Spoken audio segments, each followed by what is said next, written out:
Hi everyone, this is Bharti and welcome to dream maths. So हमने start किया हुआ है थ्योरी सीरीज के सेशंस जहां हम स्टैट्स के चैप्टर्स की थ्योरी कर रहे हैं। हमने लास्ट क्लास में मीन, मोड, मीडियन के बारे में सब अच्छे से पढ़ लिया, उनकी डेफिनेशन, उनके बारे में मेरिट्स, डीमेरिट्स, उनकी प्रॉपर्टीज सब अच्छे से पढ़ा है। जिसने अभी तक वो क्लास नहीं देखी, प्लेलिस्ट का लिंक डिस्क्रिप्शन में है, जहाँ पे आपको सारे चैप्टर्स की थ्योरी इजिली मिल जाएगी।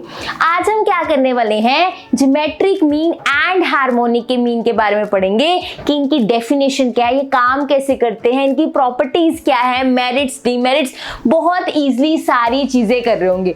जब हम ये क्लास एंड करेंगे, लास्ट में देखेंगे कि यहाँ से क्वेश्चंस कैसे आते हैं। अगर आप क्लास में चीजें अच्छे समझ रहे हो, ट्रस्ट मी, आपको क्लास में ही पॉइंट्स लर्न होने वाले हैं एंड एंड में ये क्वेश्चंस आपको सुपर इजी लगने वाले हैं। ये पीडीएफ की टेंशन मत लेना, ये पीडीएफ आपको मिल जाएगी टेलीग्राम चैनल पे, आप इजीली बाद में रिवाइज कर सकते हो, पर क्लास में ही चीजें अच्छे से लर्न कर लेना।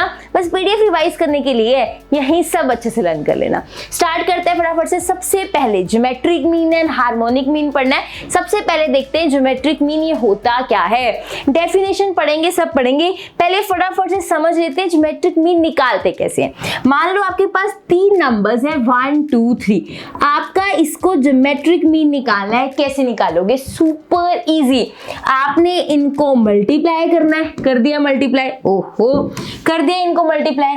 मल्टीप्लाई करने के बाद इसकी पावर लेनी है। पावर क्या आएगी? 1/3। जितने ये नंबर्स होते हैं, ये 3 नंबर्स है तो पावर 1/3 आएगी। अगर ये 4 नंबर्स होते तो पावर 1/4 आती। 1 × 2 × 3 × 4 पावर 1/4। ज्योमेट्रिक मीन कैसे निकालते हैं? जिन नंबर्स का ज्योमेट्रिक मीन निकालना होता है उन सबको मल्टीप्लाई करो और उनकी पावर लो। जितने वो नंबर हैं, ये 3 नंबर है 1/3, 4 नंबर होते हैं 1/4।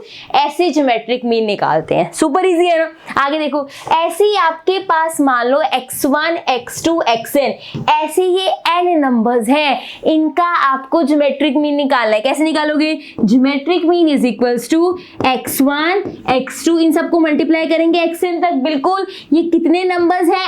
n नंबर्स हैं, तो इनकी पावर 1/n। तो अगर n नंबर्स का ज्योमेट्रिक मीन निकालना है, x1 पहला नंबर है, x2 दूसरा नंबर है, तो geometric mean is equals to x1 x2 xn की पावर 1/n। या फिर बुक्स में ऐसे भी लिखा होता है, that is x1 x2 xn तक लिखना है। ये 1/n ऐसे ना लिख के यहाँ पे n लिख देते हैं। ये आपने रूट वाला साइन लगाना है और यहाँ पे n लिख देना है। इसका मतलब ही ये है, दैट इज 1/n। इसका मतलब ही ये 1/n लिखो या फिर ऐसे रूट लगा के n लिखो, एक ही बात है। तो बुक्स में ऐसी भी फॉर्म मिल जाती है। तो ज्योमेट्रिक मीन कैसे निकालते हैं ये क्लियर होना बहुत जरूरी है, बाकी सारी चीजें माइंड में बैठ जाएंगी। ये बेसिक आना बहुत जरूरी है। तो ये 3 नंबर्स का हमने सीखा, ये n का ऐसे इसी से निकाल लिया।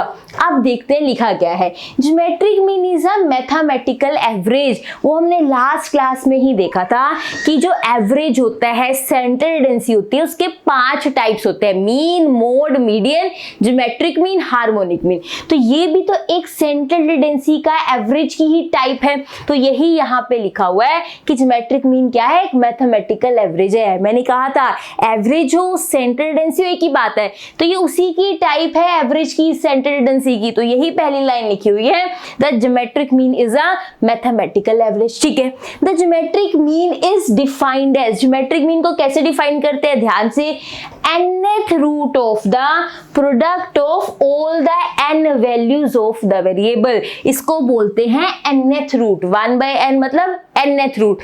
अगर 1/3 हो क्यूब रूट, 1/2 हो स्क्वायर रूट, 1/n हो nth रूट। घबराओ नहीं, इसी को बोलते हैं। देखो तो कैसे, अगर 1/2 हो पावर में तो इसको स्क्वायर रूट बोलते हैं, 1/3 हो तो क्या बोलते हैं? क्यूब रूट बोलते हैं। अगर 1/n हो तो क्या बोलते हैं? nth रूट बोलते हैं। जो यहाँ नंबर लिखा होता है उसके अकॉर्डिंग उसका नाम बन जाता है। तो कहते हैं ज्योमेट्रिक मीन कैसे निकाला जाता है? Is defined as the nth। वो तो हमें बेसिक n पे बताते हैं ना, जनरलाइज करके बताता है। कहते हैं ज्योमेट्रिक मीन क्या होता है? nth रूट मतलब 1/n। किसका nth root? Product of all n values. ये देखो प्रोडक्ट किया हुआ n वैल्यूज का। तो geometric mean is defined as the nth root of the product of all the values of the variable. Geometric mean is equals to x1 x2 xn 1 by n. ये 1 by n form लिखो या root लगा के यहाँ पे छोटा सा n लिख दो, इसका मतलब यही होता है कि 1 by n की बात हो रही है। ये हमारा ज्योमेट्रिक मीन होता है। तो पेपर में जब ज्योमेट्रिक मीन की डेफिनेशन आएगी आपने लिखना है ये वाली 2 लाइंस और उसके नीचे x1 x2 xn ये भी लिखना है। बताओ ज्योमेट्रिक मीन क्लियर है? पक्का? इसमें कोई दिक्कत, डेफिनेशन में दिक्कत तो नहीं आई ना? नहीं ना, अभी नहीं हुई कंप्लीट ज्योमेट्रिक मीन की डेफिनेशन, आगे भी बताती हूँ। ये प्रोडक्ट वाली बात तो ठीक है x1 x2 xn, लेकिन मान लो ऐसे 50 वैल्यूज दे दी तो यहाँ पे 50 वैल्यूज का प्रोडक्ट करना और उसका 1/50 50th रूट निकालना मुश्किल नहीं हो जाएगा? मेरी बात समझ आ रही है? उसने क्या कहा था, nth रूट निकालना पड़ता है। अगर n वैल्यूज है तो nth रूट निकालो। अगर यहाँ पे 50 वैल्यूज होगी x1 x2 x50 तक, फिर उसका हमें 1/50 पावर लेना पड़ेगा। ये बहुत ज्यादा कैलकुलेशन हो जाएगी। यहाँ पे जब छोटी कम वैल्यूज होती हैं तब हम कहते हैं ठीक है ये फॉर्मूला यूज कर लो, 4 वैल्यूज है, 5 वैल्यूज है, 8 वैल्यूज है, चलो ये वाला फॉर्मूला यूज कर लो। लेकिन आपको लगता है कि वैल्यूज बहुत ज्यादा है जिनका हमें ज्योमेट्रिक मीन निकालना है, तो हम ये फॉर्मूला नहीं, फिर हम दूसरे फॉर्मूला की हेल्प लेंगे। आपको बताऊंगी पेपर में कितना कब कैसे लिखना है, पहले अच्छे से समझ लो। वो डेफिनेशन थी नॉर्मल जो जनरल डेफिनेशन होती है। फिर आप लिखोगे if the number of items in a series is very large, अगर नंबर ऑफ आइटम्स ज्यादा है सीरीज के अंदर, it would be difficult to calculate, तो डिफिकल्ट हो जाएगा कैलकुलेट करना इस फॉर्मूला को लेके। In order to facilitate the computation of geometric mean logarithmic values are used. अगर हमें ज्योमेट्रिक मीन निकालना है लार्ज नंबर ऑफ वैल्यूज में, फिर हमें लॉग वाले फॉर्मूलाज यूज करने पड़ेंगे। ये लिखा देखो, in order to facilitate the computation, अगर कैलकुलेशन करना चाहते हो ज्योमेट्रिक मीन की, logarithmic values are used, log वाला फॉर्मूला यूज होगा। कम वैल्यूज है 5 6 7 इतनी वैल्यूज है, गो फॉर फर्स्ट वाला फॉर्मूला। लेकिन ज्यादा नंबर ऑफ वैल्यूज हैं तो आपको लॉग वाला फॉर्मूला यूज करना है। फॉर्मूला देखो, geometric mean is equals to anti log आएगा यहाँ पे, ठीक है, that is summation log x by n। अगर ज्यादा नंबर ऑफ वैल्यूज होती हैं तो ज्योमेट्रिक मीन का ये फॉर्मूला यूज होता है। बताओ इसमें कोई दिक्कत? सिंपल है ना? ये बना कैसे? उसी फॉर्मूला से बना। अभी फटाफट से यहाँ पे मैं बता देती हूँ कैसे बना, बट आपको पता होना चाहिए कि अगर ज्यादा नंबर ऑफ वैल्यूज हैं तो ज्योमेट्रिक मीन जो है एंटी लॉग और लॉग इसकी हेल्प से निकाला जाता है। बताओ क्लियर है? फॉर्मूला सिंपल है। चलिए आगे। अब ये बनता कैसे क्विकली देख लेते हैं फटाफट से, बहुत सिंपल है, जल्दी से देख लेते हैं उस फॉर्मूला से बना कैसे। हमें पता है, देखो ध्यान से, ज्योमेट्रिक मीन क्या था, that is x1 x2 xn 1 by n, ठीक है। हमने कहा ठीक है भाई ये फॉर्मूला नहीं चलेगा अगर ज्यादा वैल्यूज होंगी। फिर कहते हैं क्या करें, कहता दोनों तरफ लॉग अप्लाई कर दो। मैंने दोनों तरफ लॉग अप्लाई कर दिया, यहाँ पे लॉग अप्लाई किया, that is x1 x2 xn 1 by n, ठीक है। लोग क्या करते हैं, जो पावर होती है ये वाली पावर उसको आगे ले आएगा। लो जी 1 by n log x1 x2 and this is that is xn। लोग कुछ नहीं करता, ये जो पावर होती है उसको अपने आगे ले आता है, वो आगे ले आया। यहाँ पे log ऑफ ज्योमेट्रिक में log के अंदर अगर कुछ मल्टीप्लाई हो रहा हो वो प्लस हो जाता है। कैसे? 1 by n ये बनेगा log x1, ये बनेगा log x2 and this is log x1। अगर log के अंदर कुछ मल्टीप्लाई हो रहा होता है तो वो प्लस हो जाता है, log x1 plus log x2 plus log xn। यहाँ पे log ज्योमेट्रिक मीन, बस हो गया। देखो geometric mean is equals to ये वाला 1 by n, ये रहा n, ठीक है। ये log x1 log x2 plus हो रहे हैं, मतलब समीशन लिख देंगे, तो that will B summation log x। समझ आई ये चीज? ये log x1 plus log x2 plus log xn, मतलब log वाले ऐड हो रहे हैं, ऐड के लिए समीशन लग गया, तो मैंने समीशन log x लिख दिया कि सारी log x1 log x2 log xn add हो रहे हैं, इसलिए समीशन log x। और ये वाला log उधर जाके क्या बन गया, एंटी लॉग, तो यहाँ पे ये आ जाएगा एंटी लॉग। यही वाला फॉर्मूला हमने लिखा है, इसमें लॉग की प्रॉपर्टीज लगी है, पहले वाले फॉर्मूला से ये लॉग वाला फॉर्मूला बन जाता है। कहीं बार ऐसा होता है, थोड़ा क्वेश्चन लेंथी आता है डेफिनेशन का, तो वो डेफिनेशन, ये वाली चीज, ये फॉर्मूला और ये भी डालना पड़ता है। अगर सिर्फ 2 मार्क्स की डेफिनेशन आई है तो आपको ये वाला पोर्शन नहीं करना, ये वाला पोर्शन नहीं करना। आप फर्स्ट वाली लाइन लिखोगे formula this one and this, that's it, ये 2 फॉर्मूला से काम चल जाएगा। लेकिन अगर 3 मार्क्स में पूछा जा रहा है तो आपने ये वाली कैलकुलेशन भी करके दिखानी है कि फर्स्ट वाले फॉर्मूला से ही ये सेकंड फॉर्मूला बना है। दोबारा से देख लो फटाफट से, बहुत इजी है। ये फर्स्ट फॉर्मूला था, दोनों तरफ log लगाया, 1/n आगे आ जाता है, जब log होता है पावर आगे ले आता है, log के अंदर कुछ मल्टीप्लाई हो रहा हो वो प्लस हो जाता है, log सबके पास चला जाता है, log x1 plus log x2 plus log x3, ये देखो मैंने यहाँ लिखा है। उसके बाद ये प्लस हो रहा है तो समीशन आएगा, x1 x2 xn ना लिख के एक सिंपल x लिख दिया। इसका मतलब ये है कि log x1 log x2 log xn होगा जब मैं ये समीशन खोलूंगी। ये वाला log उधर जाके क्या बन गया, एंटी log, जैसे प्लस उधर जाके माइनस डिवाइड मल्टीप्लाई हो जाता है, मल्टीप्लाई डिवाइड चेंज होते हैं ना, इज इक्वल टू इधर उधर जाके, ऐसे log उधर जाके एंटी log बन जाता है, anti log summation log x by n। This is the formula for geometric mean if values are large, number of values are large. Now moving to next क्या है, कंबाइंड ज्योमेट्रिक मीन। ये क्या होता है, super easy. मान लो हमारे पास 2 groups है, ये 2 ग्रुप्स है, मान लो फर्स्ट ग्रुप ये सेकंड ग्रुप, इसका भी ज्योमेट्रिक मीन पता है G1, इसका भी ज्योमेट्रिक मीन पता है दैट इज G2, इसमें भी नंबर ऑफ एलिमेंट्स पता है, इसमें भी नंबर ऑफ एलिमेंट्स पता है।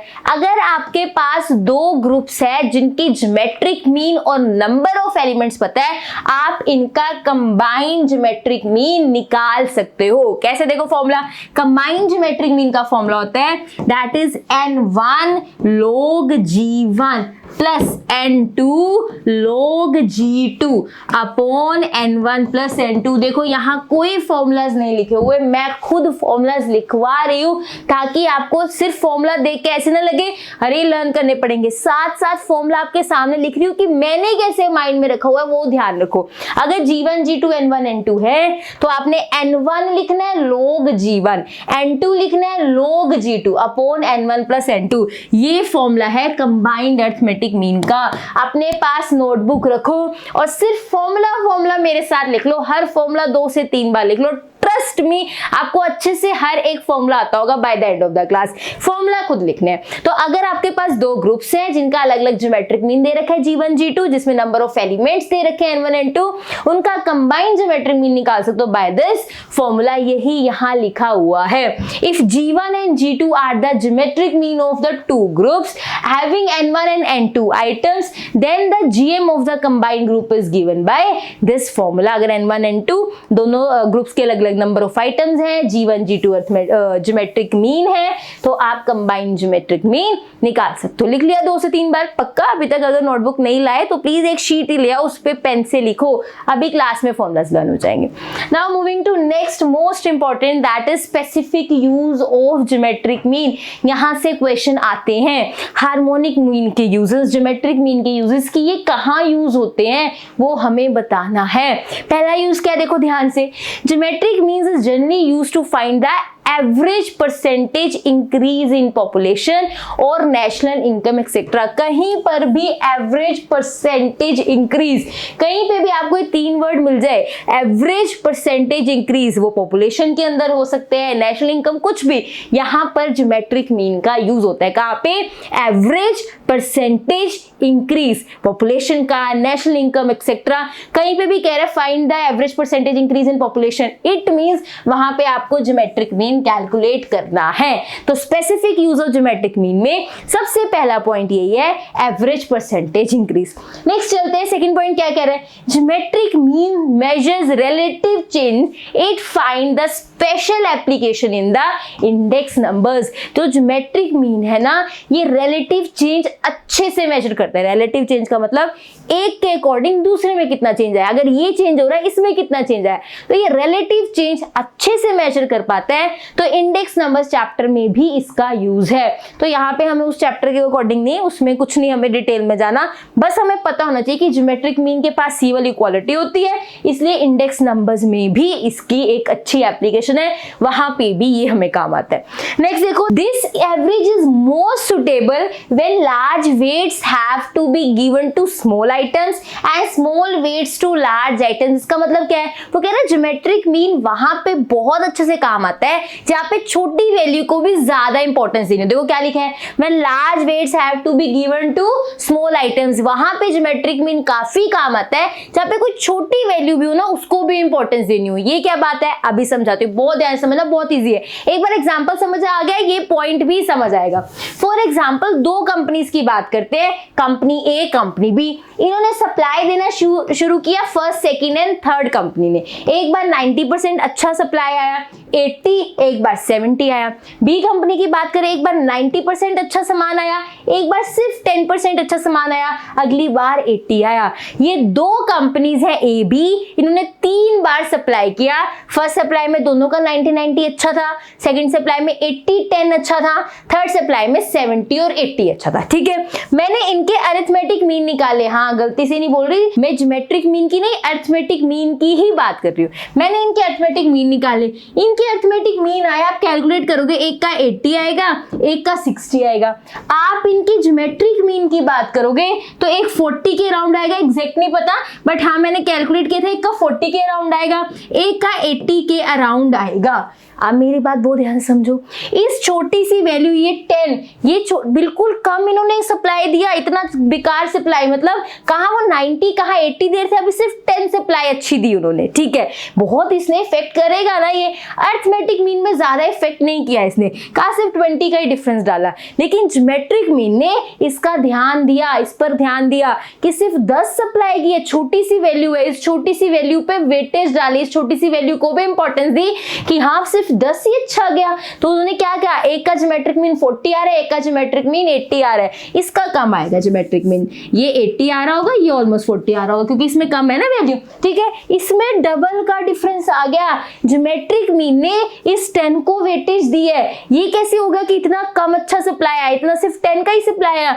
इस छोटी वैल्यू को भी इंपॉर्टेंस दी भी, हाँ इफेक्ट पड़ता है, इतनी कम सप्लाई क्यों आई है। तो यहाँ पे 80 ज्योमेट्रिक मीन आ रहा था, यहाँ 40, एकदम हाफ हो गया। तो अरिथमेटिक मीन इतना कोई बात नहीं, कहता चलो एक में ही कम है ना, बाकी तो ठीक है, वो एवरेज ठीक, अरिथमेटिक मीन एवरेज ऑलमोस्ट ठीक बना देता है, इसका 80 का 60 ज्यादा डिफरेंस नहीं, 20 का डिफरेंस है। लेकिन ज्योमेट्रिक मीन कहता है नहीं नहीं, हम इस कम वाली वैल्यू को भी ध्यान से कंसीडर करते हुए चलेंगे, इसका ज्योमेट्रिक मीन 80 आ रहा है, इसका 40 आ रहा है, डबल का डिफरेंस है। ज्योमेट्रिक मीन ने इसको बहुत सीरियसली लिया कि इतना डिफरेंस कैसे आ गया, ये छोटी वैल्यू है, इसको भी इंपॉर्टेंस दी गई है।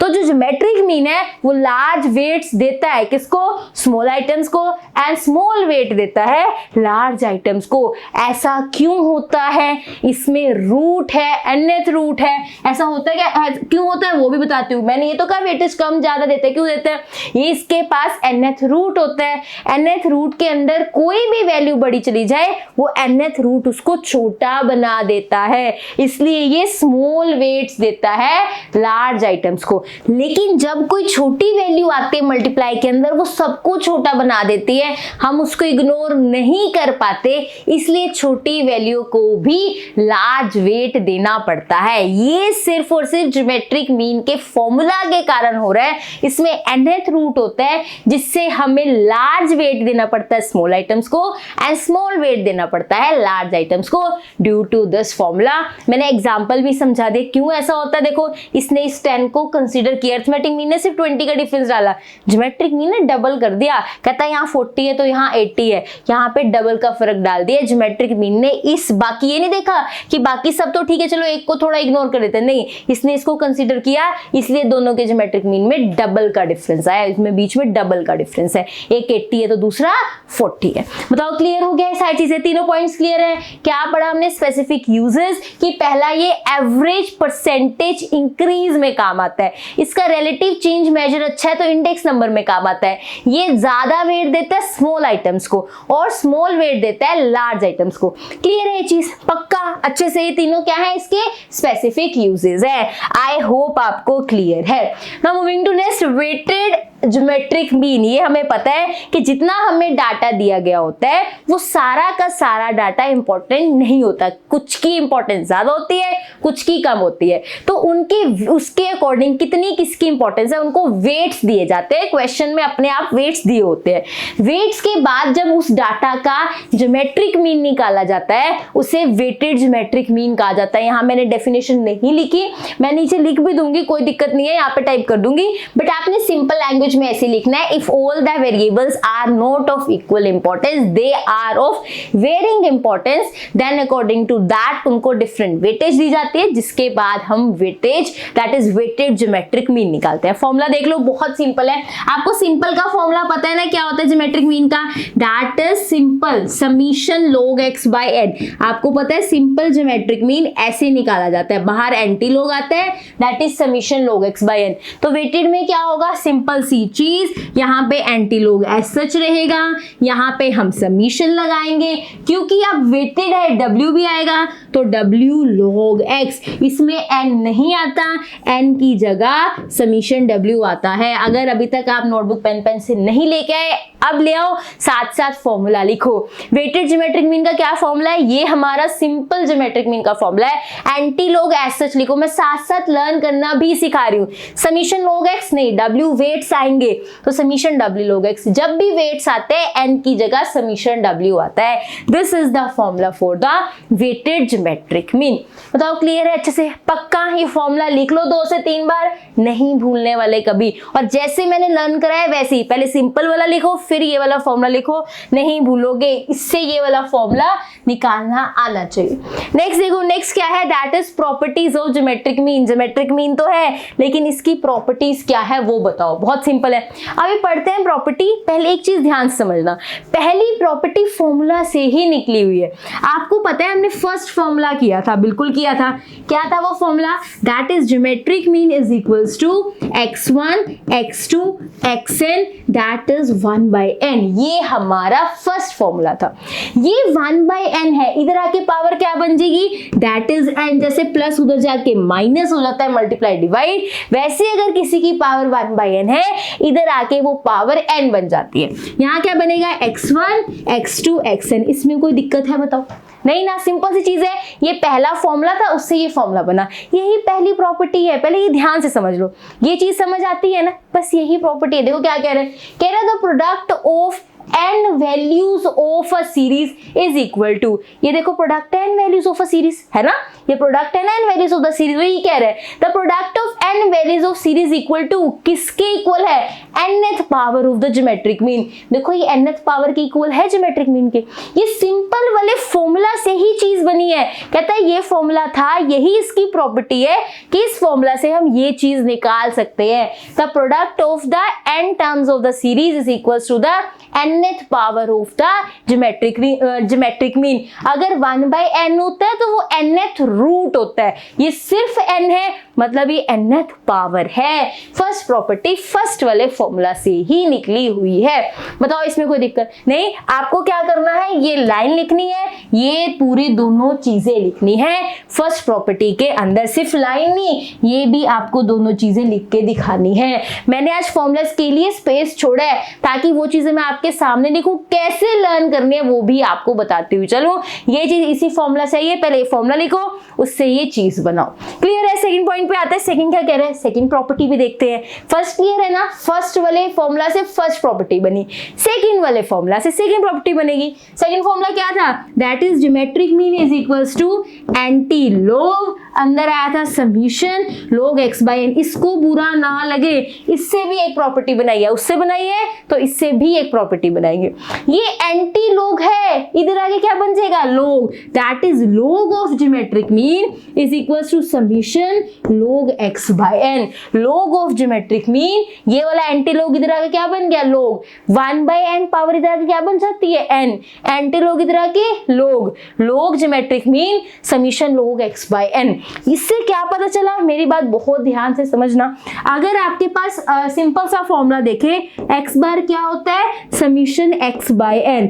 क्या होता है x बार का formula? Summation x/n। Arithmetic mean का फॉर्मूला क्या होता है? Summation x/n। ये मैं अब क्यों बता रही हूँ, समझाती हूँ, वेट। x बार का फॉर्मूला समीशन x/n होता है। इसका मतलब हम सारे x को ऐड कर रहे हैं, ये x का अरिथमेटिक मीन है, x की वैल्यूज का अरिथमेटिक मीन है, उसका फॉर्मूला ये होता है।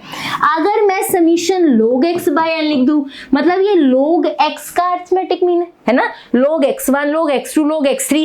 अगर मैं समीशन log x लिख रही हूँ मतलब ये log x का अरिथमेटिक मीन है। x summation x by n लिखूँ ये x की वैल्यूज का arithmetic mean, summation log x by n लिखूँ तो ये log x का अरिथमेटिक मीन। तो यहाँ पे यही इसकी प्रॉपर्टी बन गई। देखो ये लिखा गया the logarithm of the geometric mean, कि जो लॉगरिथम है ज्योमेट्रिक मीन का ये रहा of n observation is equal to the arithmetic mean of, that is logarithm of n observation. Log of geometric mean is equals to arithmetic mean of log of n observation. यहाँ पर n लिखा हुआ है। पहले इस formula से ये बनाना बहुत इजी है, इसको लिखना इस लैंग्वेज में ये वर्डिंग समझ आनी बहुत जरूरी है। क्या कह रहे हैं, that is the logarithm of the geometric mean of n observation is equals to the, that is arithmetic mean of the log x of n observation, arithmetic mean of the logarithms of n observation. Clear होगी चीज, इससे ये बना। इसको क्या है, ये इसको बोलना क्या है यही माइंड में रखना है, that is arithmetic of logarithm of n observation. इसको ऐसे डिफाइन करना है, इस फॉर्मूला से हमें ये पता लगा। बताओ क्लियर है सेकंड प्रॉपर्टी। तो फर्स्ट फॉर्मूला से फर्स्ट प्रॉपर्टी बनी, आपने ये लिखनी है, फर्स्ट प्रॉपर्टी की लैंग्वेज लिख के ये 2 लाइंस लिखनी है, सेकंड प्रॉपर्टी की लैंग्वेज लिख के ये 2 लाइंस लिखनी है। ये फॉर्मूलाज ही आपको प्रॉपर्टी याद कराएंगे कि फर्स्ट फॉर्मूला से ये प्रॉपर्टी बन रही थी, सेकंड फॉर्मूला से ये प्रॉपर्टी बन रही थी। थर्ड फॉर्मूला क्या कह रहे हैं, थर्ड फॉर्मूला कहता है कि आप प्रोडक्ट करो। किसका प्रोडक्ट करना है, रेशो का। रेशो का मतलब होता है डिवाइड की फॉर्म में हो, आपने प्रोडक्ट करना है रेशो का। किसका, each observation x1 x2 x1 to the geometric mean is always unity. Product किसका करना है, रेशो का। ठीक है, कुछ यहाँ पे मल्टीप्लाई होंगे डिवाइड वाले, ठीक है, रेशो का मतलब डिवाइड में होने चाहिए। किसकी रेशो करनी है, x1 x2 xn की टू द ज्योमेट्रिक मीन। कहते हैं x1 बाय जी, x2 बाय जी, xn बाय जी, ये सारे 1 आने वाले हैं। इसने यही बोला है प्रोडक्ट ऑफ मतलब सारे मल्टीप्लाई होंगे। रेशो किसकी रेशो, रेशो मतलब डिवाइड में कुछ होगा। किसकी रेशो, x1 x2 xn की। किसके साथ रेशो, 2। किसके साथ रेशो, ज्योमेट्रिक मीन के साथ। तो x1 बाय जी डॉट मतलब मल्टीप्लाई, x2 बाय जी, xn बाय जी 1 होता है, ये इसने बोला है। क्या हम इसकी बात मान लें, अभी देख लेते हैं ये 1 होगा। देखो इसने बोला ये 1 होता है, भाई हम नहीं मान रहे, हम तो कैलकुलेट करके मानेंगे कि ये 1 होता है या नहीं। यहाँ स्पेस नहीं है, मैं नेक्स्ट शीट पे लिख रही हूँ, ठीक है, यहाँ पर हम लिखेंगे। अब ध्यान से देखना, x1 बाय जी इंटू x2 बाय जी इंटू xn बाय जी, इन्हें हमें प्रूफ करना है ये 1 होता है। बहुत सिंपल है, कोई भी स्टेप नहीं है। देखो ऐसे सिंपल, ये मल्टीप्लाई करेंगे x1 into x2 into xn बनेगा। ये g कितने मल्टीप्लाई हो रहे हैं, g 1 2 n मल्टीप्लाई हो रहे हैं, तो मतलब g की पावर n। जब 2 इंटू 2 ऐसे 3 टाइम्स मल्टीप्लाई होता है तो हम लिखते हैं ना 2 की पावर 3। ये g हमारा 3 बार मल्टीप्लाई हो रहा है, g sorry n times multiply हो रहा है, g into g n times, तो g की पावर n। अब x1 into x2 into xn, ध्यान से देखना फर्स्ट प्रॉपर्टी के अंदर x1 into x2 into xn, ये g की पावर n होता है। g मतलब ज्योमेट्रिक मीन, g देखो x1 into x2 into xn geometric mean की पावर n होता है, फर्स्ट प्रॉपर्टी के अंदर पढ़ा था। तो यहाँ पे इसकी जगह लिख देते हैं दैट इज ज्योमेट्रिक मीन की पावर n। ये g भी ज्योमेट्रिक मीन वाला ही है, दैट इज ज्योमेट्रिक मीन की पावर n। दोनों कैंसिल होके क्या बन गया, 1 हो गया। तो वो ठीक कह रहे थे, product of the ratio of x1 x2 xn to geometric mean is unity is 1। आपने मल्टीप्लाई करके देखा, आंसर 1 आ रहा है। एग्जाम के अंदर आपको ये लाइन लिखनी है, लाइन लिखने के बाद ये प्रॉपर्टी का ये इसकी वैल्यू लिखनी है कि हाँ ऐसे न्यूमेरिकल फॉर्म में लिखा जाएगा। देन प्रूफ भी डाल दो कि हम प्रूफ भी कर रहे हैं। x1 बाय जी ये कैलकुलेट करना शुरू करो, ऐसे फॉर्म में लिखो, ये इक्वल्स टू 1। मैं यहाँ पे कुछ भी न्यूमेरिकल फॉर्मूला कुछ नहीं लिख के लाई, आज खुद यहाँ लिख रही हूँ ताकि लिखना कैसे ये भी आपको समझा पाऊं। क्लियर होगी चीज, पक्का अच्छे से समझ आया ना। लर्न करते चलो, चीजें माइंड में रखो, अच्छा ऐसे ऐसे ऐसे काम करना है, ठीक है। क्लियर है ये चीज, तो ये भी पता लग गया कि ratio of x1 to g x2 to g, इनका प्रोडक्ट 1 होता है। नाउ फोर्थ क्या कह रहा है, if the geometric mean of n observation in 2 और मोर groups are known.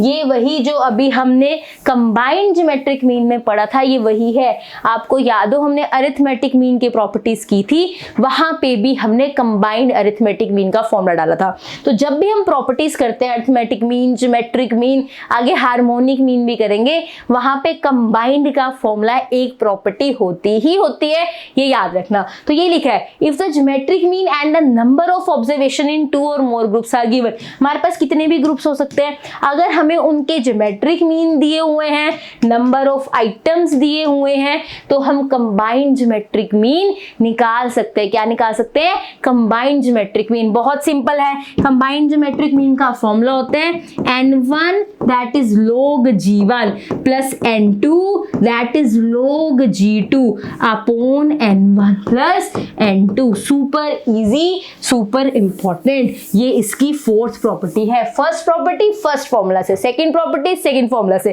Third property ratio वाला प्रोडक्ट 1 आएगा, and fourth property is that is combined geometric mean. Clear है ये चीज? ये मैंने 2 के लिए बताया, इसको 3 के लिए भी आगे एक्सटेंड कर सकते हैं, बट सिंपली एप्लीकेशन के अंदर हम 2 वाला फॉर्मूला ही लिखा करते हैं। चलिए आगे, तो कंबाइंड ज्योमेट्रिक मीन भी हमें क्लियर है। Now moving to next is merits of geometric mean. Geometric mean के बारे में आपको क्या क्या अच्छा लगा वो भी बताओ, अभी बता देते हैं। बहुत ईजी है, देखो, इट इज रिजिडली डिफाइंड, इसका एक फॉर्मूला है, आप आंसर निकालोगे, मैं आंसर निकालूंगी, सेम आने वाला है, ये रिजिडली डिफाइंड है। It is based on all the items of the observation, ये कोई भी वैल्यू नहीं छोड़ता है। अगर ज्योमेट्रिक मीन निकालना है, ये सारी की सारी वैल्यूज को कंसीडर करता हुआ तभी ज्योमेट्रिक मीन निकालेगा, ये सबको साथ लेके चलता है, ये इसकी मेरिट है। थर्ड क्या है, it is suitable for further algebraic treatment, इसके आंसर को हम आगे भी यूज कर सकते हैं। एक फॉर्मूला के ऊपर बेस्ड है, रिजिडली डिफाइंड है, इसका फॉर्मूला, इसका आंसर आगे भी अलजेब्रिक ट्रीटमेंट के लिए यूज किया जा सकता है। तो बहुत सिंपल रहे पहले 3, रिजिडली डिफाइंड है, आपके पास ये सारे ऑब्जर्वेशन कंसीडर करता हुआ चलता है, अलजेब्रिक ट्रीटमेंट भी में भी आगे ये यूज हो जाता है। तो पहले 3 तो बहुत इजी थे, इसमें कुछ नया नहीं था, लास्ट क्लास में भी हमने ये वर्ड्स सुने हुए हैं।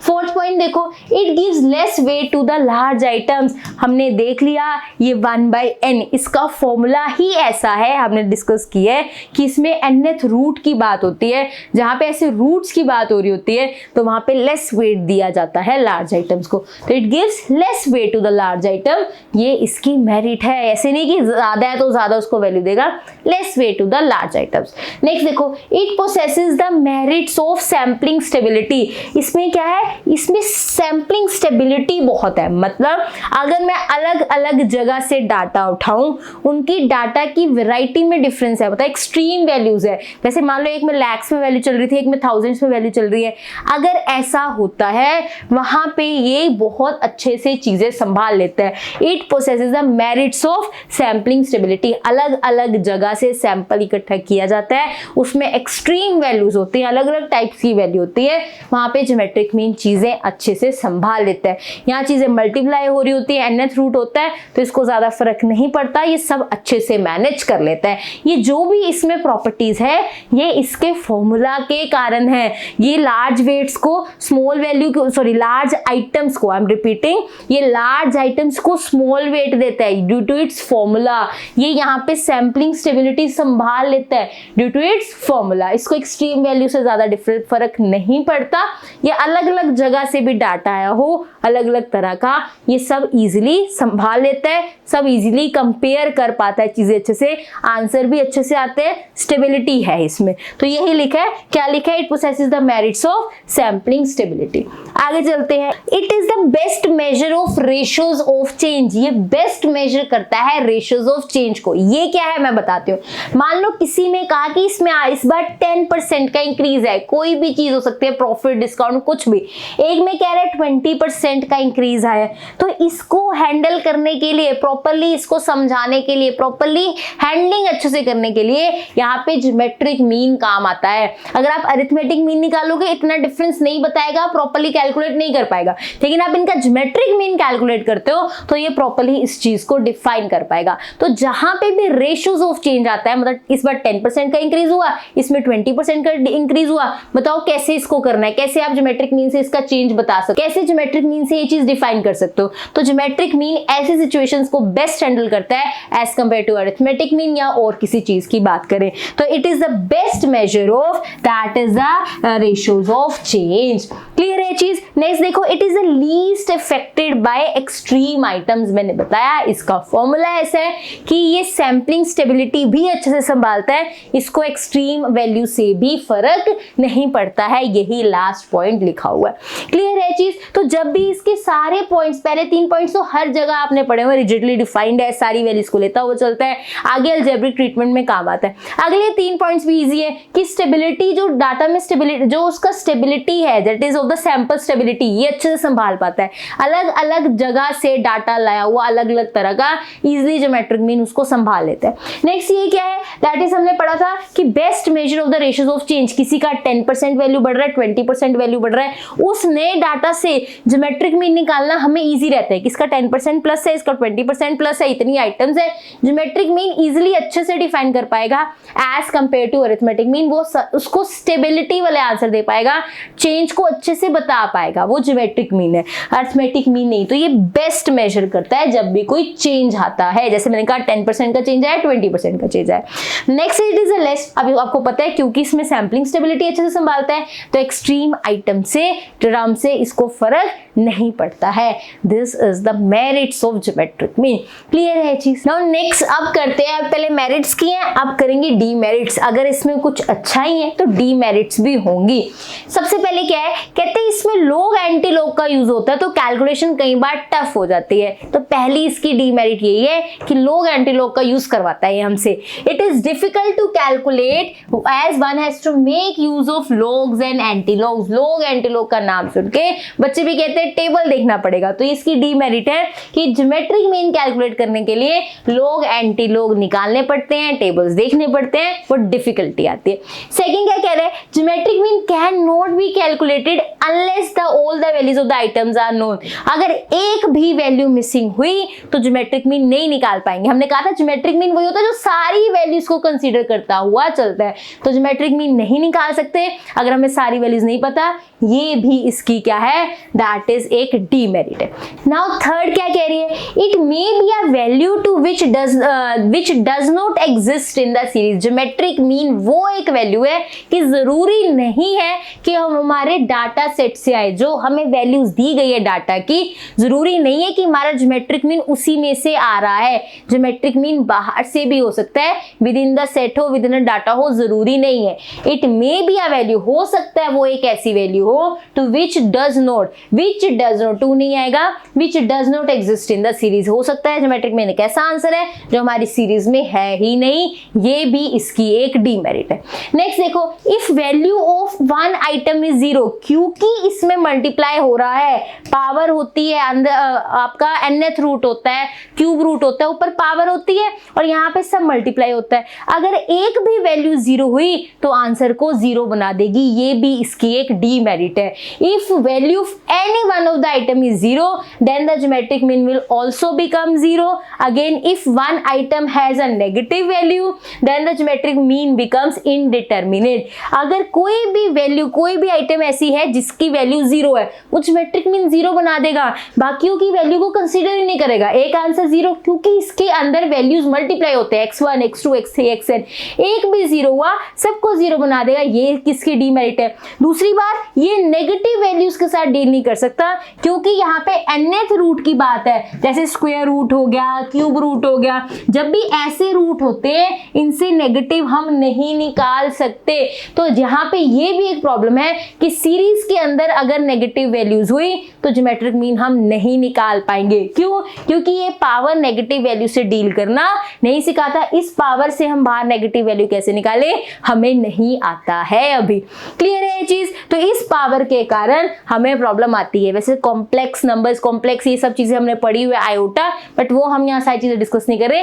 हमें एक नंबर चाहिए आंसर, वो आंसर हमें फॉर्म में चाहिए, एक वैल्यू एग्जिस्ट करती हुई चाहिए, वो हम यहाँ नहीं निकाल पाएंगे जब यहाँ नेगेटिव वैल्यू हुई। तो ये आयोटा मैं क्या बोल रही हूँ, सब पे इतना कंफ्यूजन नहीं होनी चाहिए। बस ये समझ लो कि ये जो ज्योमेट्रिक मीन का फॉर्मूला है, यहाँ पे कोई वैल्यू जीरो नहीं हो सकती, कोई वैल्यू नेगेटिव नहीं हो सकती। यहाँ पे 1/n होने के कारण हमें नेगेटिव से खेलना नहीं आता है, इसलिए ये भी इसकी एक डीमेरिट है। बताओ कोई दिक्कत? पक्का समझ आया अच्छे से? चलें आगे। तो क्या है ये डीमेरिट्स हैं कि एंटीलॉग लोग से खिलवाता है, सारी वैल्यूज लेनी पड़ती है, नेगेटिव वैल्यूज नहीं ले सकते, इसके अंदर जीरो वैल्यू नहीं हो सकती, और ये जरूरी भी नहीं है कि इसका आंसर इसी के अंदर से एग्जिस्ट कर रहा हो। ये सारी इसकी डीमेरिट्स है।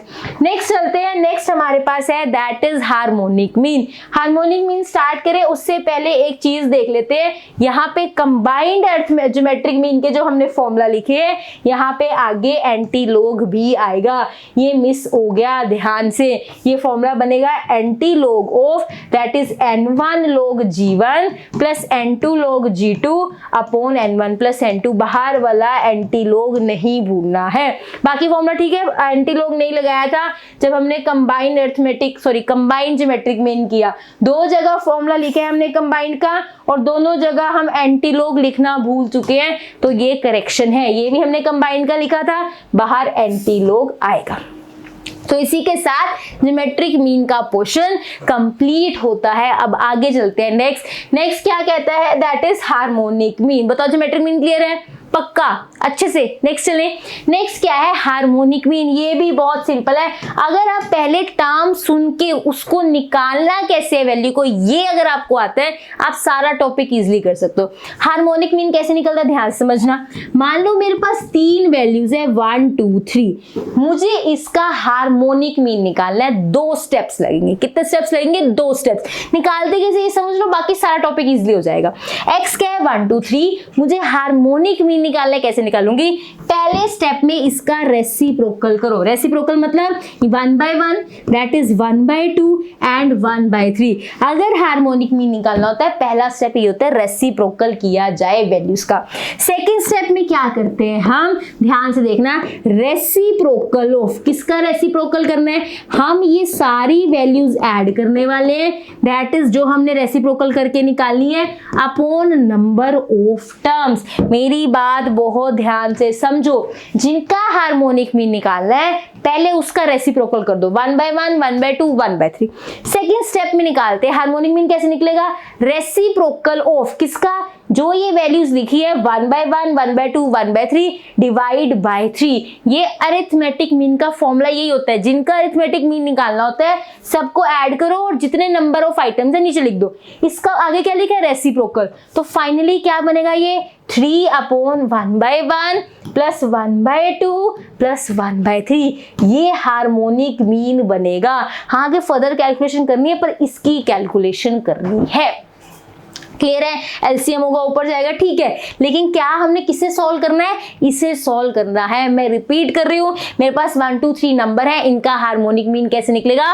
पहले रेसिप्रोकल ले लीजिए 1/1 1/2 1/3। In next step reciprocal of. किसका रेसिप्रोकल लेना है? रेसिप्रोकल ऑफ किसका? रेसिप्रोकल इसके अरिथमेटिक मीन का, जो हम पहले ही रेसिप्रोकल ले चुके हैं। 1/1 1/2 1/3 divide by 3।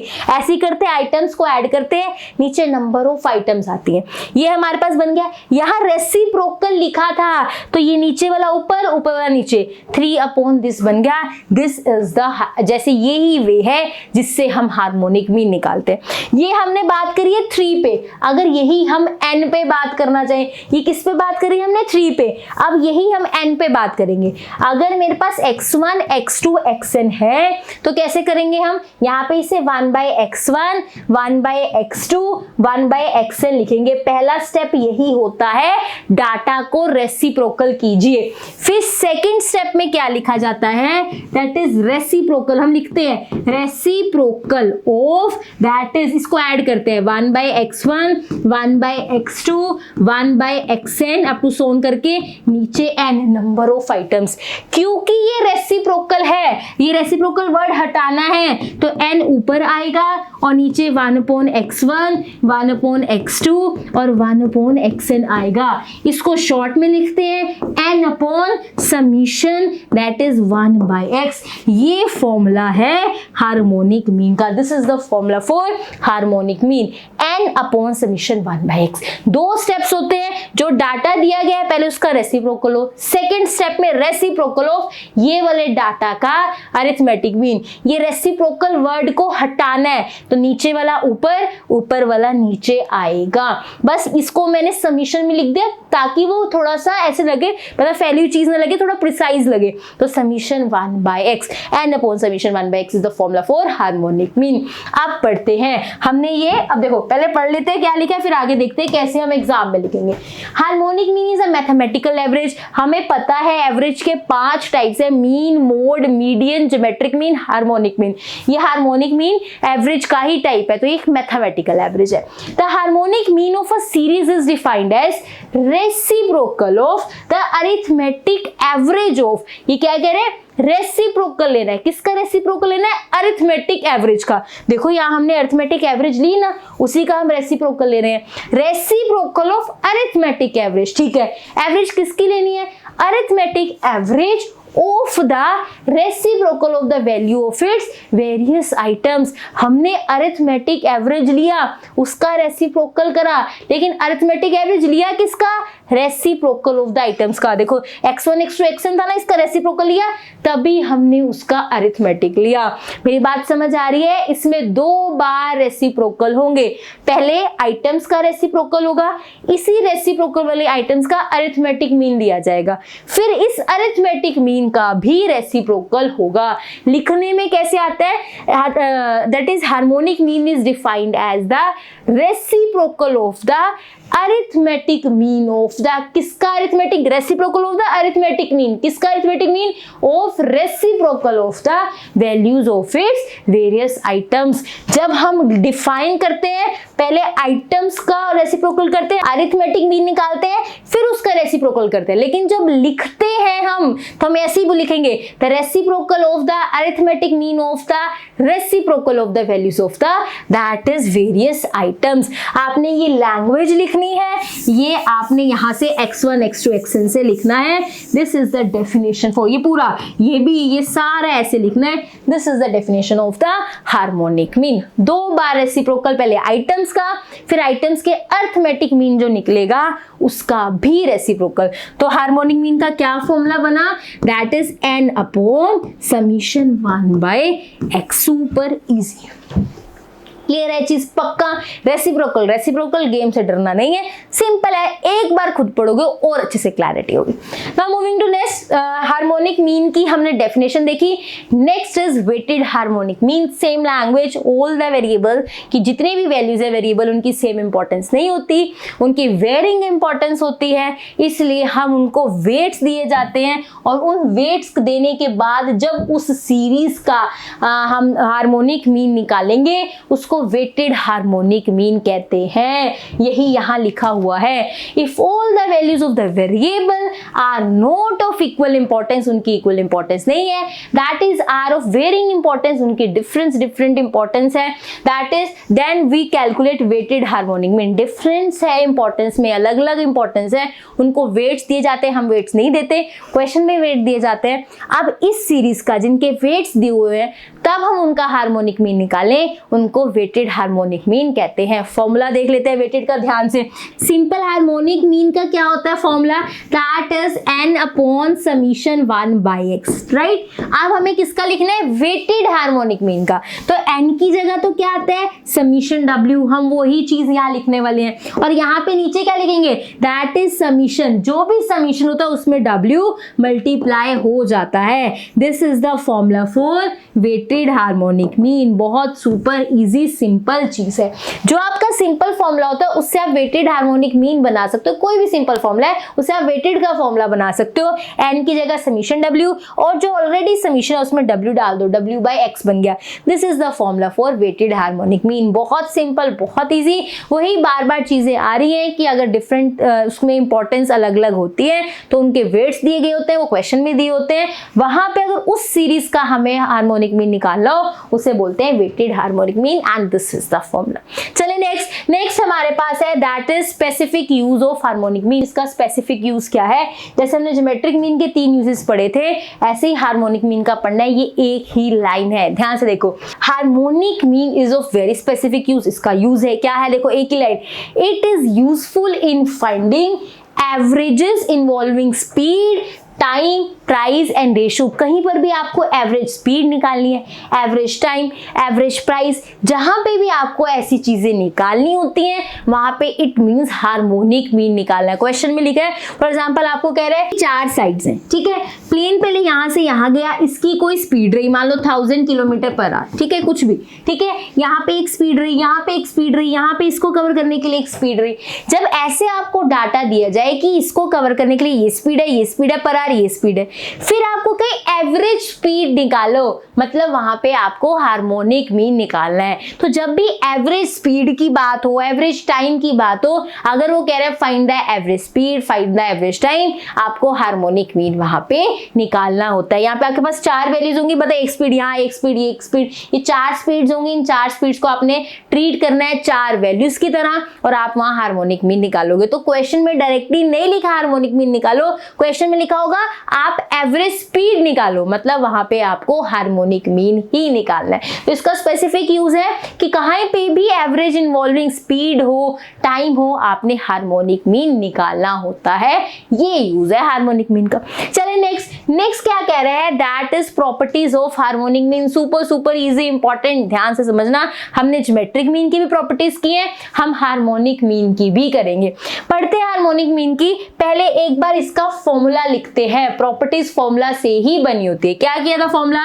Harmonic mean is equals to n upon summation 1/x। यही फॉर्मूला किया था। ये फॉर्मूला है किसका? हार्मोनिक मीन का। तो फर्स्ट प्रॉपर्टी इसी से रिलेटेड है। वो कहते हैं इसमें 3 टर्म्स हैं, harmonic mean, that is n and summation 1/x। In 3 terms में से कोई भी आपको 2 टर्म्स पता है, तीसरी आप इस फॉर्मूला की हेल्प से निकाल सकते हो। ये इसकी फर्स्ट प्रॉपर्टी। प्रॉपर्टी क्या होती है कि फॉर्मूला तो है, लेकिन उस फॉर्मूला से और क्या क्या चीजें आप अपने माइंड में रख सकते हो और कैसे कैसे उसकी हेल्प ले सकते हो, वही प्रॉपर्टीज हैं। तो कहते हैं ये हमारा हार्मोनिक मीन का फॉर्मूला होता है। 3 चीजें हैं इसमें, कोई भी 2 की वैल्यू पता हो, तीसरी हम निकाल सकते हैं with the help of this formula.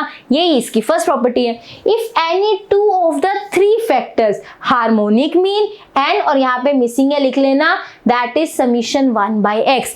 अगर इन 3 में से आपको कोई भी 2 पता है, harmonic mean and summation 1/x, ये 3 वैल्यूज हैं, इन 3 में से आपको कोई भी 2 पता है, if any 2 of the 3 factors, ये 3 फैक्टर्स लिखे are given, the value of the third unknown can be found. ये रहा फॉर्मूला। कोई भी 2 फैक्टर्स पता है, तीसरे का with the help of this formula निकाल सकते हो। ये इसकी पहली प्रॉपर्टी है। सेकेंड प्रॉपर्टी क्या कहता है? कहता है harmonic mean can not be computed when 1 और more values in the series is 0। अगर एक या एक से ज्यादा वैल्यू सीरीज में 0 है तो वहां हार्मोनिक मीन नहीं निकाल सकते। रीजन देखो, मेरे पास मान लो एक x की वैल्यू 0 है तो 1/x करना पड़ता है, वो 1/0 होगा, वो इन्फिनिटी हो जाएगा। मैं हार्मोनिक मीन कैलकुलेट ही नहीं कर सकती। तो अगर वैल्यूज मेरे पास दैट इज 0 है तो वहां पे हार्मोनिक मीन नहीं कैलकुलेट हो सकता। रीजन इज, यहाँ पे अगर कोई वैल्यू 0 है उसका रेसिप्रोकल यूज होता है, 1/0 ऐसे यूज होगा। 1/0 इज इन्फिनिटी, वो कैलकुलेट हम नहीं कर सकते। This is because the reciprocal of 0 does not exist. वो 1/0 इन्फिनिटी होता है, ये कोई वैल्यू नहीं है, तो इसलिए क्या है उसका दैट इज रेसिप्रोकल 0 का एग्जिस्ट ही नहीं करता, इसलिए हम हार्मोनिक मीन नहीं निकाल सकते। रेसिप्रोकल 0 का इन्फिनिटी होता है, उसको हम क्या वैल्यू लेके चले, तो हम लिख रहे हैं that reciprocal of 0 does not exist. It means हम उसका हार्मोनिक मीन नहीं निकाल सकते जहां कोई भी एक वैल्यू है, एक से ज्यादा वैल्यूज 0 है। सेकंड प्रॉपर्टी है। तो फर्स्ट क्या थी? कोई भी 2 फैक्टर है, तीसरा निकाल सकते हैं। सेकंड प्रॉपर्टी 0 वाली थी कि 0 है तो हार्मोनिक मीन नहीं निकाल पाएंगे। Harmonic mean can be computed from a series in which there are negative values. आपको याद है ज्योमेट्रिक मीन हम नहीं निकाल पा रहे थे अगर हमारे पास नेगेटिव वैल्यूज थी। अगर नेगेटिव वैल्यूज होती है तो वो 1/n पावर से हमें ट्रीट करना नहीं आता, अंदर नेगेटिव वैल्यू आए मल्टीप्लाई में तो मैं 1/n पावर से ट्रीट नहीं कर सकती। तो अगर नेगेटिव वैल्यूज हो तो ज्योमेट्रिक मीन नहीं निकल सकता, लेकिन अगर नेगेटिव वैल्यूज हो हार्मोनिक मीन हम निकाल सकते हैं। Harmonic mean can be computed from a series in which there are negative values. For example आपको -5 -10 का हार्मोनिक मीन निकालना है। कैसे निकलेगा? हार्मोनिक मीन ऊपर n आता है, ये फॉर्मूला होता है ना हार्मोनिक मीन का। कैसे निकलेगा? ये दो वैल्यूज हैं, -1/5 -1/10, दैट विल बी 2 × 10 करोगे आप, यहाँ आएगा minus, that is 2 - 1, that will B 20/3, 6.6 आएगा, 6.67 ये वैल्यू आएगी। तो अगर आपके पास नेगेटिव वैल्यूज है ज्योमेट्रिक मीन नहीं निकाल सकते, रीजन इज 1/n, वो nth रूट के कारण, लेकिन आप हार्मोनिक मीन निकाल सकते हो, इसमें कोई पावर वाला प्रॉब्लम नहीं है। हाँ, 0 है तो हार्मोनिक मीन नहीं निकल सकता, लेकिन अगर नेगेटिव वैल्यूज है तो हार्मोनिक मीन निकल सकता है। ज्योमेट्रिक मीन याद है आपको, 0 में ज्योमेट्रिक मीन भी नहीं निकलता, नेगेटिव में भी नहीं ज्योमेट्रिक मीन निकलता, 0 नेगेटिव दोनों के केस में ज्योमेट्रिक मीन नहीं निकलता। लेकिन हार्मोनिक मीन की बात करें, नेगेटिव के केस में निकल जाता है, लेकिन 0 के केस में नहीं निकलता है। आगे चलते क्या लिखा है? If the harmonic mean and the number of observation in 2 groups are given. मैंने कहा था जब भी प्रॉपर्टीज करते हैं, कंबाइंड अरिथमेटिक मीन की भी डेफिनेशन आई थी, कंबाइंड ज्योमेट्रिक मीन की भी डेफिनेशन आई थी, अब कंबाइंड हार्मोनिक मीन की भी आएगी।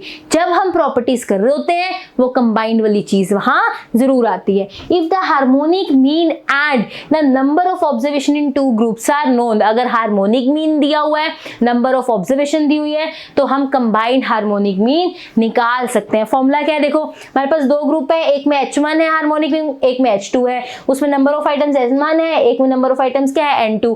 अब मुझे कंबाइंड निकालना है। फॉर्मूला क्या आता है? n/1/x। ये फॉर्मूला होता है ना, n ऊपर आता है, तो कंबाइंड में भी n ऊपर आएगा, N1 + N2, क्योंकि 2 ग्रुप्स हैं तो N1 + N2। समीशन 1/x है तो वही हम करने वाले हैं, N1 that is 1/H1 plus N2 1/H2। This is the formula for combined harmonic mean. जैसा नॉर्मल जनरल फॉर्मूला होता है सिंपल वाला, उसी के बेस पे आगे फॉर्मूलाज बनते हैं। तो n/1/x है तो N1 + N2 ऊपर ही आएगा। N1 अब यहाँ पे 1/x होता है तो 1/H1 होगा, N1 1/H1 plus N2 1/H2। This is the formula for the combined harmonic mean.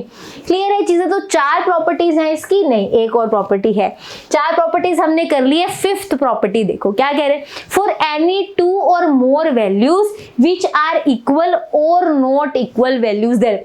अगर 2 या 2 से ज्यादा वैल्यूज हैं, वो वैल्यूज इक्वल हो भी सकती है, नहीं भी हो सकती, उसके केस में क्या होता है? ज्योमेट्रिक मीन, हार्मोनिक मीन इधर, अरिथमेटिक मीन इधर, इनका एक ऑर्डर होता है कि सबसे ज्यादा वैल्यू अरिथमेटिक मीन की होती है, फिर बीच में ज्योमेट्रिक मीन आता है और सबसे पहले आता है हार्मोनिक मीन। तो जब भी आपके पास लास्ट प्रॉपर्टी क्या है? 5th प्रॉपर्टी, अगर आपके पास 2 या 2 से ज्यादा वैल्यूज हैं, देखो फॉर एनी 2 और मोर वैल्यूज, वो इक्वल हो भी सकते हैं, वैल्यूज सेम भी हो सकते हैं, वैल्यूज डिफरेंट भी हो सकती हैं।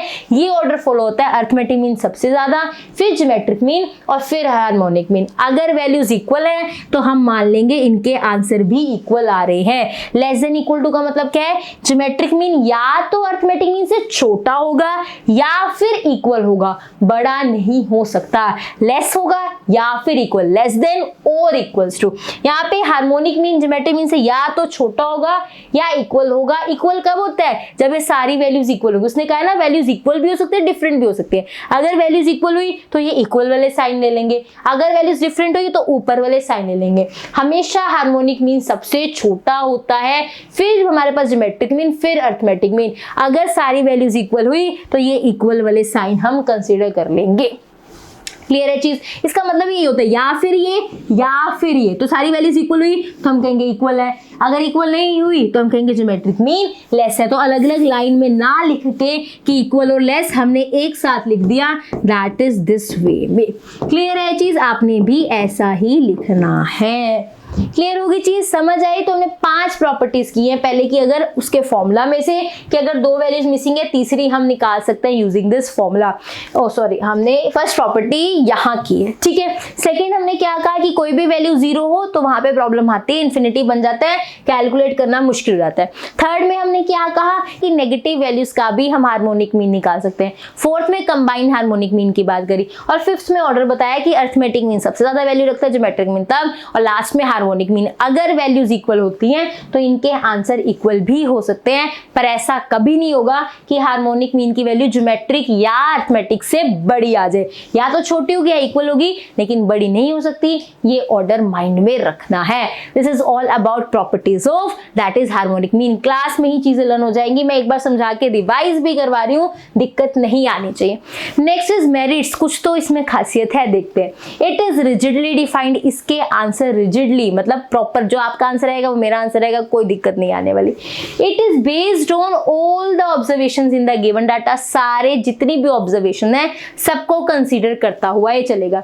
It is capable of further algebraic treatment, ये फर्दर अलजेब्रिक ट्रीटमेंट के भी बता, इसके आंसर्स ऐसे हैं जिसको आगे हम कैलकुलेशंस में यूज कर सकते हैं। ये तीनों मेरिट्स हमने ज्योमेट्रिक मीन में भी करी है। रिजिडली डिफाइंड है, सारी ऑब्जर्वेशन साथ लिए हुए चलता है, अलजेब्रिक ट्रीटमेंट में फर्दर काम आता है। ये तीन सेम है, चाहे आप ज्योमेट्रिक मीन में बात कर रहे हो चाहे हार्मोनिक मीन में, ये तीनों मेरिट सेम है।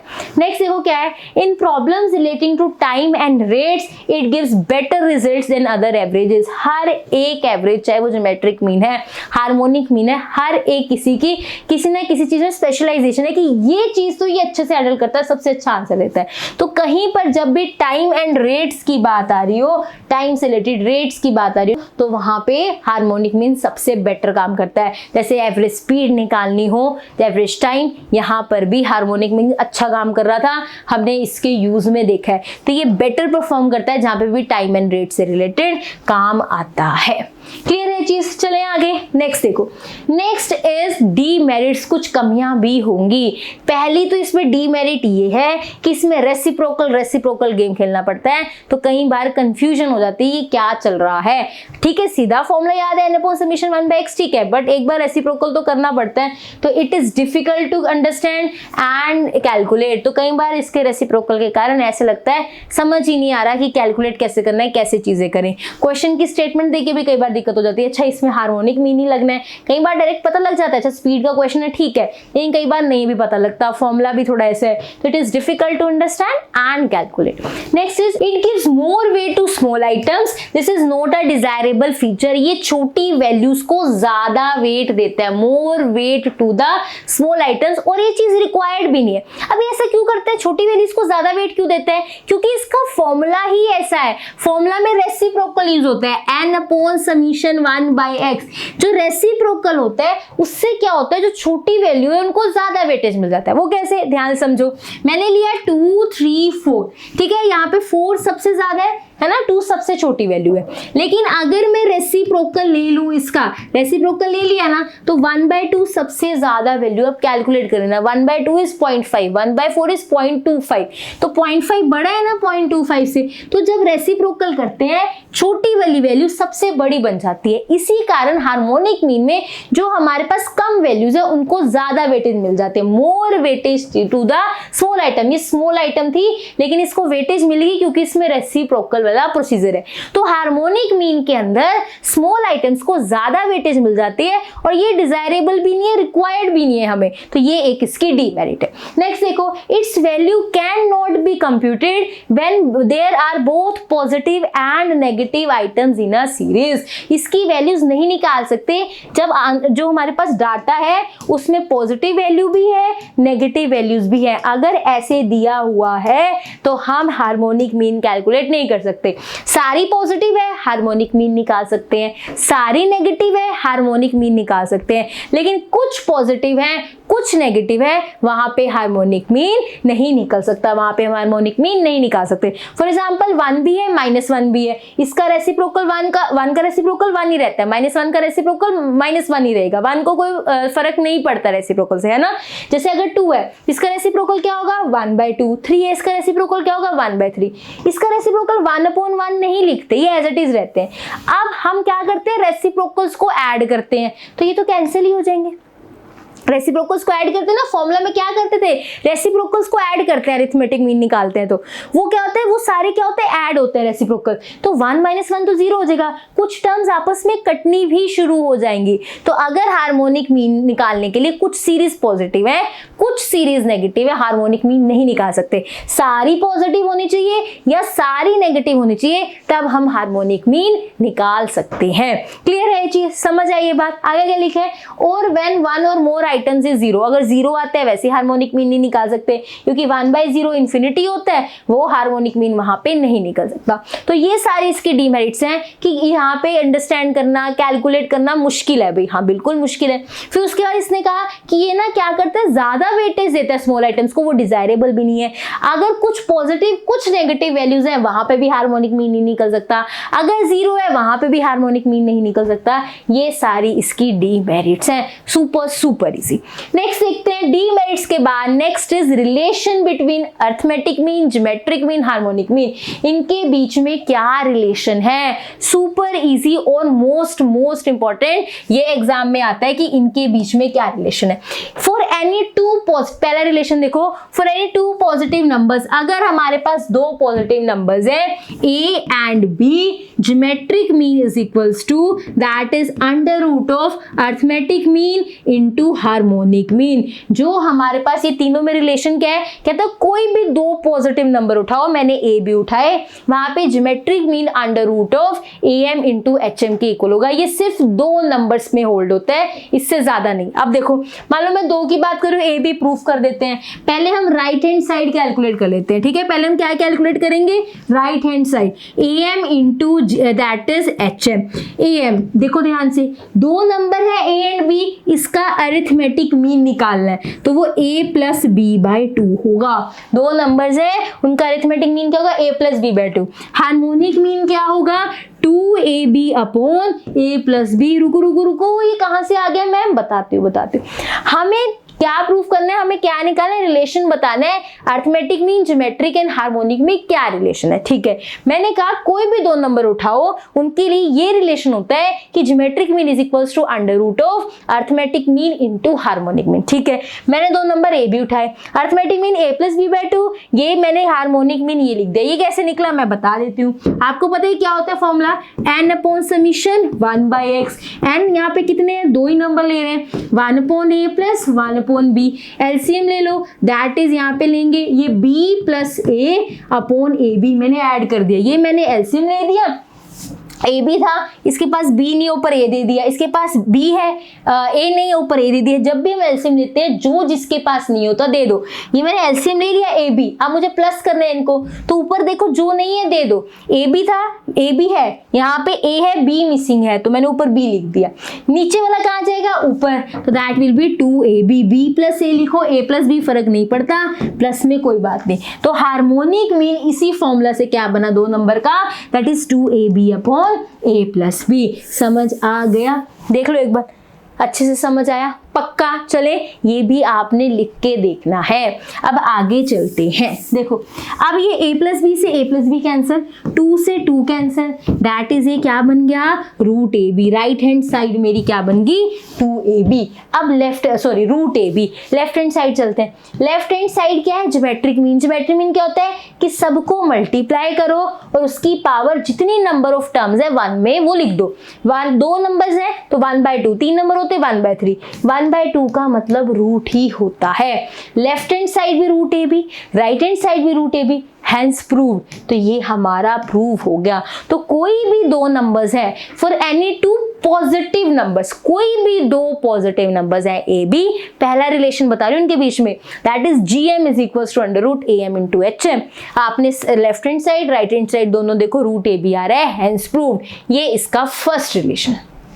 क्लियर है, पक्का। चलो नेक्स्ट देखो, when all the values of the series differ in the size, A arithmetic mean is greater than geometric mean and geometric mean is greater than harmonic mean. क्या कह रहा है कि अगर जितनी भी वैल्यूज हैं सीरीज की वो अलग अलग है, सेम नहीं है, तो वहां पे एक रिलेशन होल्ड होता है कि जो हमारा अरिथमेटिक मीन है उसकी सबसे ज्यादा वैल्यू आती है, ज्योमेट्रिक मीन की आती है, हार्मोनिक मीन की आती है। यहाँ पे इक्वल टू का साइन नहीं है, हमने प्रॉपर्टीज में पढ़ा था यहाँ पे इक्वल टू का भी साइन है, तो वहां पे वो लिखा हुआ था इक्वल भी हो सकती है वैल्यूज, नॉट इक्वल भी हो सकती हैं। देखो जब हमने प्रॉपर्टीज की थी, एक सेकेंड रुको, ये हमने प्रॉपर्टीज की थी, वहां पे लिखा था विच आर इक्वल और नॉट इक्वल, वो इक्वल हो भी सकती है नहीं भी इक्वल हो सकती, तो वहां पे हमने इक्वल का भी साइन लगाया था। लेकिन ये जो हम पढ़ रहे हैं रिलेशन, इसमें उसने क्लियरली बोला है कि वैल्यूज इक्वल नहीं है, सीरीज डिफर इन साइज, उनमें जो सीरीज की वैल्यूज है उनमें डिफरेंस है, तो उनमें ये रिलेशन होता है अरिथमेटिक मीन फिर ज्योमेट्रिक मीन फिर हार्मोनिक मीन। हमने भी तो ये किया था, बस ऐसे लिखा था, हार्मोनिक मीन इधर लिखा था, ज्योमेट्रिक मीन ऐसे लिखा था, अर्थमेटिक मीन और ऐसे बनाया था। आप ऐसे भी लिख सकते हो, चाहे पहले अर्थमेटिक मीन ऐसे लिखो, देखो सबसे बड़ी बात है अर्थमेटिक मीन सबसे बड़ा होना चाहिए, यहाँ पे भी अर्थमेटिक मीन सबसे बड़ा है, ये एक ही बात है, लिखने का तरीका अलग है, ऐसे लिखो या ऐसे साइन ध्यान से कि अर्थमेटिक मीन सबसे बड़ा फिर ज्योमेट्रिक मीन फिर हार्मोनिक मीन। यहाँ पे उन्होंने बताया वैल्यूज इक्वल नहीं है, इसलिए यहाँ पे इक्वल का साइन नहीं आया है।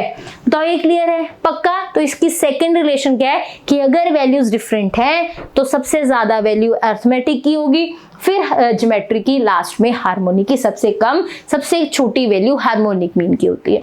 नेक्स्ट थर्ड देखो रिलेशन क्या है, if all the values of the series are equal, अगर सारी वैल्यूज इक्वल होती है तो arithmetic mean geometric mean harmonic mean तीनों इक्वल आते हैं। जो हमने प्रॉपर्टीज की थी हार्मोनिक मीन की वो एक ही प्रॉपर्टी में डिफाइन कर दिया था कि इक्वल हो भी सकते हैं नहीं भी इक्वल हो सकते है ना, तो हमने वहां पे ये साइन यूज किया था, उसने ये साइन ना यूज करके अलग अलग प्रॉपर्टी बनाई कि अगर इक्वल नहीं है तो ये वाला ऑर्डर फॉलो करेंगे, अगर इक्वल है तो ये तीनों भी इक्वल होंगे। अगर सारी वैल्यूज इक्वल होती हैं, arithmetic mean geometric mean harmonic mean equal आते हैं। आप निकाल के भी देख सकते हो, मैं फॉर एग्जांपल 3 3 3 है, इसका अरिथमेटिक मीन क्या आएगा, ये आएगा 9/3 that is 3।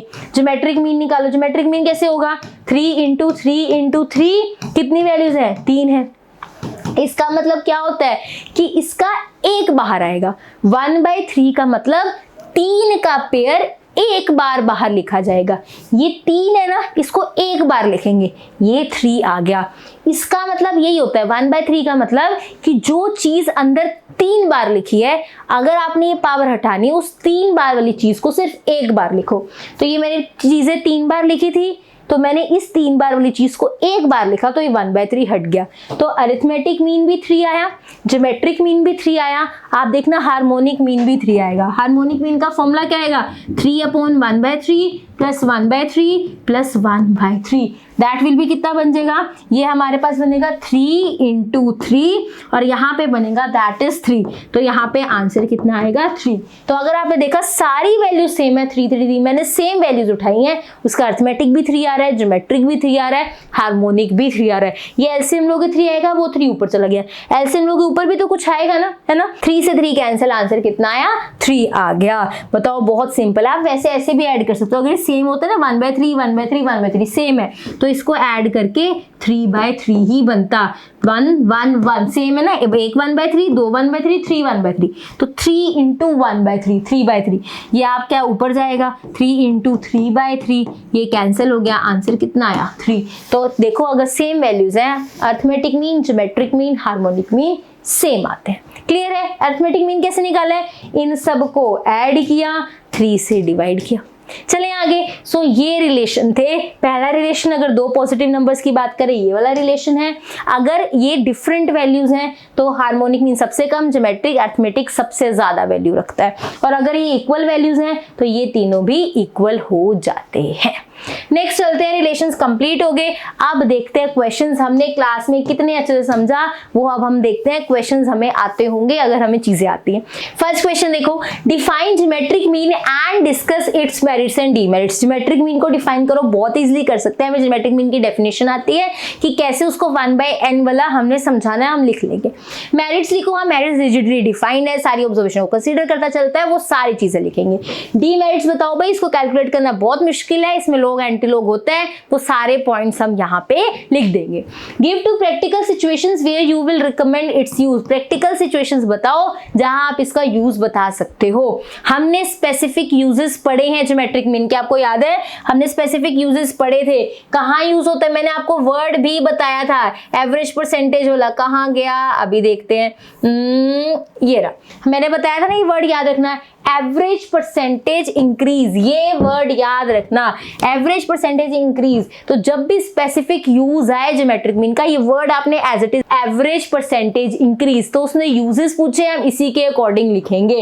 Average percentage increase में ये काम आता है जब भी एवरेज परसेंटेज हमें कैलकुलेट करनी हो, एवरेज परसेंटेज इंक्रीज, तो यही लिखेंगे। उसने क्या बताओ कहाँ आप इसको यूज कर सकते हो, सबसे इंपॉर्टेंट अगर आपको ग्रोथ देखनी है, that is average growth in an investment. अगर आपको इन्वेस्टमेंट में एवरेज ग्रोथ देखनी है, वहां पे ये काम आएगा। मैंने क्या वर्ड कहा था, याद रखना है, एवरेज परसेंटेज इंक्रीज। तो ग्रोथ का मतलब ही इंक्रीज होता है, तो अगर आपको average growth in an investment देखनी है तो आपको ये ज्योमेट्रिक मीन हेल्प करेगा। या फिर average increase in population, average rate of increase, average rate of increase in population, तो भी आपको ये हेल्प करेगा। तो उसने पूछा ना, दो यूज बताओ जहां ज्योमेट्रिक मीन यूज करोगे, average that is increase in an average growth in an investment, और average rate of increase in population, वहां यहां दोनों जगह ये काम करता है, ये इसके यूजेस है। समझ आ रही है चीज, प्रॉपरली लिख लेना, that is average growth in an investment और average rate of increase, average rate of increase in population, तो वहां पे भी ज्योमेट्रिक मीन हेल्प करेगा। सेकंड पे चलते हैं, यहाँ पे एवरेज ग्रोथ लिखा है ना, एवरेज ग्रोथ रेट लिख लेना, ठीक है, रेट वर्ड डाल लेना, average growth rate of an investment, ठीक है, इन एन इन्वेस्टमेंट आएगा, average growth rate in an investment. चलिए, और अगला क्या है, that is average rate of increase in population, average rate of increase in population.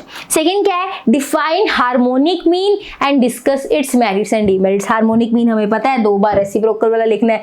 Merits क्या है इसकी, हार्मोनिक मीन की मेरिट्स क्या है बताओ, हमने मेरिट्स की थी, क्या क्या फायदा है हार्मोनिक मीन का, रिजिडली डिफाइंड है, वो सारे पॉइंट्स आएंगे। एंड डीमेरिट्स क्या है भाई, इसको कैलकुलेट करना बहुत मुश्किल है, बहुत सारी कंफ्यूजन होती है, जीरो वैल्यू नहीं ये ले पाता है, तो ये डीमेरिट्स भी आपने इसमें लिखनी है। Under what situation would you recommend its use, जहां पे एवरेज स्पीड निकालनी हो, जहां पे एवरेज टाइम, ऐसी बातें चीजें निकालनी हो, वहां पे हम इसका यूज करते हैं। In case of average speed, average time, वहां पे हम ये हार्मोनिक मीन यूज करते हैं। आई होप आपको चीजें अच्छे से क्लियर हुई हैं। अगर आपको चीजें अच्छे से समझ आई हैं, कमेंट सेक्शन में एक कोई भी डीमेरिट लिख के जाओ हार्मोनिक मीन की, मुझे पता लग जाएगा आपने क्लास में चीजें अच्छे से समझी है। इसको टेस्ट की तरह लेना, हार्मोनिक मीन की एक कोई भी डीमेरिट लिख के जाना। I hope you like this class. If you like this class, do like, share, comment and subscribe to my channel, which is Dream Mess. Thank you so much for watching.